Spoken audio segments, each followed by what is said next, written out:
This is TradeFlow News, bringing you relevant news and insights from around the world. TradeFlow News, enabling trade for SMEs and economies worldwide.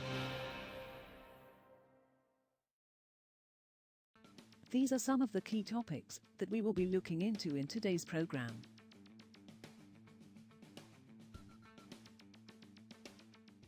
First, let's take a look at the overnight headlines which are impacting the commodity markets. U.S. liquefied natural gas, LNG, exports are on track to hit record highs in March as tumbling shipping rates and lower prices than in Europe and Asia continue to attract buyers. The amount of gas flowing to U.S. LNG export plants has averaged 10.5 billion cubic feet per day, BCFD, so far in March, according to Refinitiv. That compares with a 4-month low of 8.5 BCFD in February, when extreme cold cut power and gas supplies to the facilities, and a monthly record high of 10.7 BCFD in December. The rebound in U.S. LNG is supported by falling freight rates in the Atlantic Basin, which dizzyingly fell from $322,000 per day 2 months ago to just $21,000 per day, analysts at data intelligence firm Kepler said in a report. Germany's Greens have enshrined in their election program plans to abolish the contested Nord Stream 2 pipeline to ship Russian gas to Europe's biggest economy, creating a hurdle to a potential alliance with the Conservatives. Chancellor Angela Merkel's Conservatives, who have backed the Nord Stream 2 pipeline opposed by the United States, are leading in polls ahead of September elections and are seen as most likely to seek a coalition with the ecologist Greens that are forecast to come second. Armin Laschet, leader of Merkel's Christian Democrats (CDU), has downplayed concerns of the United States and Eastern European countries, such as Poland, that say the pipeline increases Europe's dependence on Russian gas. Moving on to the top news in the energy sector.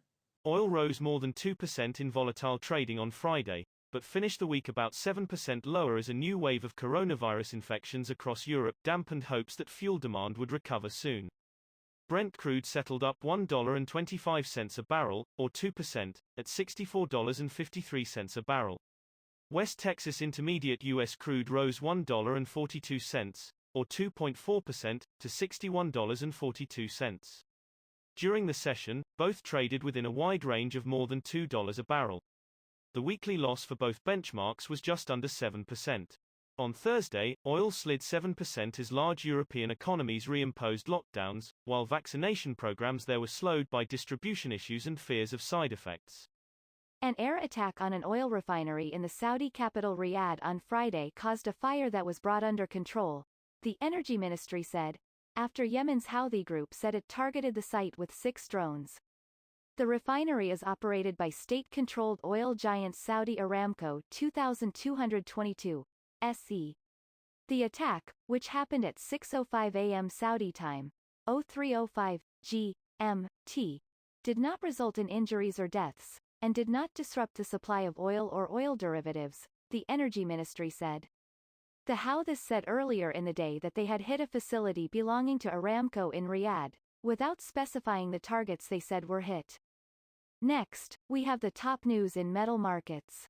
Physical gold demand was subdued in India this week as a rebound in domestic prices kept consumers away, while activity in other top hubs also remained lackluster. Demand has started moderating due to rising prices.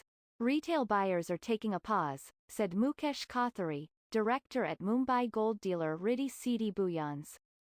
On Friday, local gold futures were trading around 45,000 rupees per 10 grams after falling to 44,150 rupees earlier this month, the lowest level since April 7. Expectations of rising demand and tight supply pushed copper prices slightly higher on Friday, although investors were cautious following tensions between Chinese and U.S. diplomats and a rapid rise in U.S. bond yields. Benchmark copper on the London Metal Exchange (LME) was up 0.2% at $9,069 a ton at 17:30 GMT and roughly unchanged over the week. The metal, used in power and construction, has lost momentum since reaching $9,617 last month, its highest since 2011. We will now look at the top news in the agricultural sector. Ukraine's grain exports have fallen by nearly 23% to 33.9 million tons so far this season, which runs from July 2020 to June 2021, Economy Ministry data showed on Friday. Traders sold 13.98 million tons of wheat, 15.33 million tons of corn and 4.05 million tons of barley, the data showed. Exporting almost 14 million tons of wheat, traders have used 80% of the total export quota of 17.5 million tons imposed for the whole 2020-21 July to June season. Ukraine is among the largest global grain exporters, selling about 57 million tons to foreign buyers in the 2019-20 season. That is all for today's news on commodity market. Stay tuned to TradeFlow News as we continue to provide you with more updates. We also invite you to follow us on Twitter at TradeFlow News, which allows you to watch our program on your mobile device or desktop to receive information from